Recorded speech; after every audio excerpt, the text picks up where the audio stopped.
आगे बढ़ेंगे। इसी बीच बड़ी जानकारी सामने आ रही है। आपको बताएं कि धर्मशाला में बीजेपी वर्किंग ग्रुप की बैठक होगी।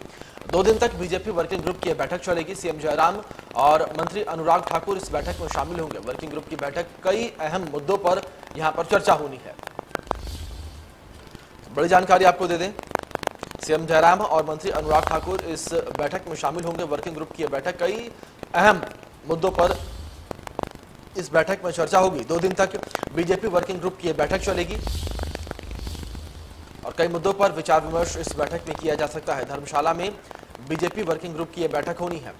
बड़ी अहम जानकारी हम आपको दे रहे हैं जो इस वक्त सामने आ रही है। 2 दिन तक चलेगी बीजेपी वर्किंग ग्रुप की बैठक। सीएम जयराम और मंत्री अनुराग ठाकुर इस बैठक में शामिल होंगे। बड़ी जानकारी जो इस वक्त सामने आ रही है, आपको बता दें कि वर्किंग ग्रुप की बैठक कई मायनों में अहम मानी जा रही है और इस बैठक में कई अहम मुद्दों पर विचार विमर्श किया जा सकता है।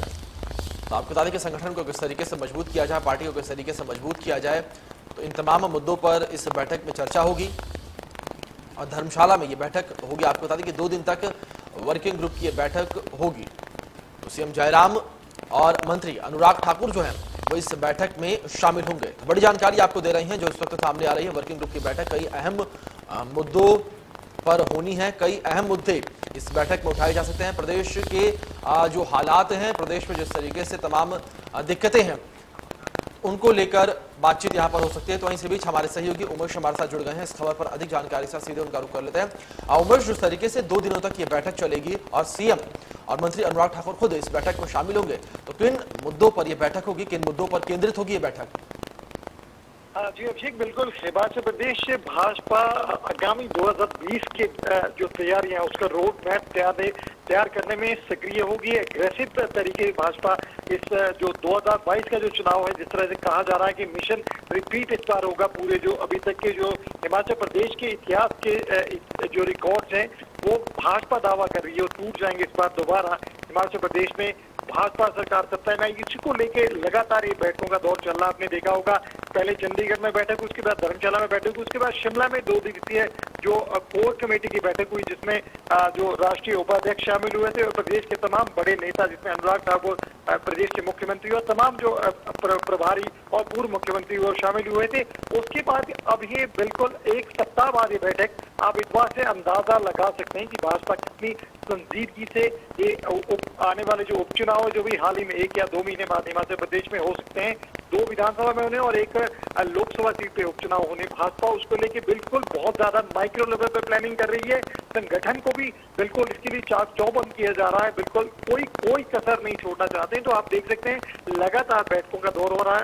अब ये पीएस संतोष का धर्मशाला पहुंचना और जो कोर कमेटी के जो लोग हैं, कार्यसमिति से पहले की ये बैठक बताई जा रही है। तो 2 दिनों में हिमाचल प्रदेश में संगठन को लेके सरकार ने अभी तक क्या काम किया है, उसको जनता, उसको लोगों के बीच में कैसे ले जाना, उसको लेके रणनीति बनी, कार्यकर्ताओं को एजेंडा दिया जाएगा, कार्यक्रम दिया जाएगा, कैसे जो जमीन पे लोगों से बताना है कि सरकार ने 3.5 साल में क्या काम किया और जो आने वाला 2022 का चुनाव, उसके लिए आज से रोड मैप बनना तैयार हो जाएगा। तो सरकार और संगठन दोनों मिलकर कैसे जमीन पर लोगों से मिलकर अपनी बातें रख सकते हैं और लोगों की जो अभी तक शिकायतें मिली है, फीडबैक मिला है, संगठन के बीच में जो कमियां रह गई है, सरकार से जो कमियां रह गई, उन तमाम चीजों को समय में दूर करना चाहती है। और आने वाला जो उपचुनाव है वो सरकार के लिए कठिन परीक्षा भी माना जा रहा है।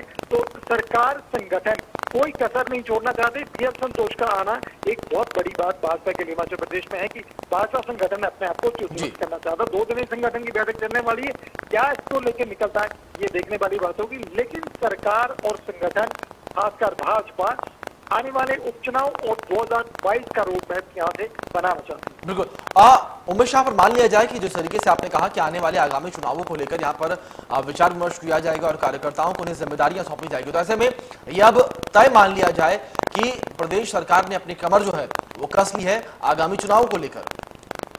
बिल्कुल, देखिए जिस तरह से अभी आपने देखा होगा स्थानीय निकाय चुनाव हुए थे और नगर निगम चुनाव हुए थे, 4 नगर निगमों में चुनाव हुए थे, उसमें भाजपा ज्यादा अच्छा प्रदर्शन नहीं कर पाई थी कि 2 सीटों पे ही भाजपा को संतोष करना पड़ेगा, जबकि भाजपा की प्रदेश में सरकार है और कांग्रेस ज्यादा सक्रिय नहीं थी। उसके बाद भी कांग्रेस ने 2 सीटें ली है। तो उसके बाद ये बड़ी चुनौती अब मानी जा रही है कि जिस तरह से संगठन जो विपक्ष के लोग हैं वो भी अपनी रणनीति बनाने में जुटे हैं, वो भी काफी सक्रियता से चुनाव को लेने लगे हैं। तो ऐसे में जरूर भाजपा ये चाहती है कि कोई कसर कोई कमी न छोड़ी जाए। इसी को लेकर लगातार भाजपा के जो बड़े नेता है, राष्ट्रीय नेता है, वो संगठन के साथ मंथन कर रहे हैं, चर्चा कर रहे हैं, सरकार से फीडबैक ले रहे हैं, सरकार की कमियों को जो संगठन के बीच में आती है उनको एक दूसरे के साथ शेयर किया जा रहा है। तो कसर नहीं छोड़ना चाहती है भाजपा। और इसी लिहाज से आप देख सकते हैं कि हिमाचल प्रदेश से जो राष्ट्रीय अध्यक्ष जगत प्रकाश नड्डा, उनका भी अपना ये प्रदेश है, तो उस लिहाज से भी बहुत महत्वपूर्ण हो जाता है कि जो अभी उपचुनाव होने उसमें जीत हासिल करना, आने वाला जो 2022 चुनाव है वो भी उस लिहाज से ज्यादा महत्वपूर्ण हो जाता। तो फिलहाल बैठकों का दौर चल रहा है। बीएल संतोष हिमाचल प्रदेश के धर्मशाला पहुंचे, आज से 2 दिन तक ये अधिवेशन चलना। अब इसको देखिए आगे का क्या रोड मैप निकलता है, क्या रणनीति बनती है, किस तरह से संगठन को काम दिया जाता है, सरकार की कमियों को किस तरह से पूरा करने के लिए आगे की रणनीति तैयार होती। तमाम बातों पर मंथन होना, चिंतन होना है और 2 दिनों बाद देखते हैं कि क्या निकल कर आता है।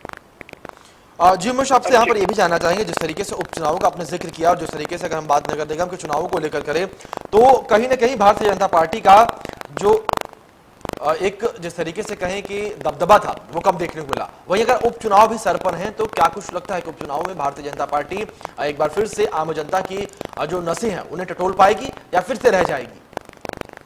बिल्कुल अभिषेक, आपने बिल्कुल सही कहा। ये जनता की बस टटोलने वाला भी एक चुनाव होगा, क्योंकि 3.5 साल एक सरकार को होते हैं।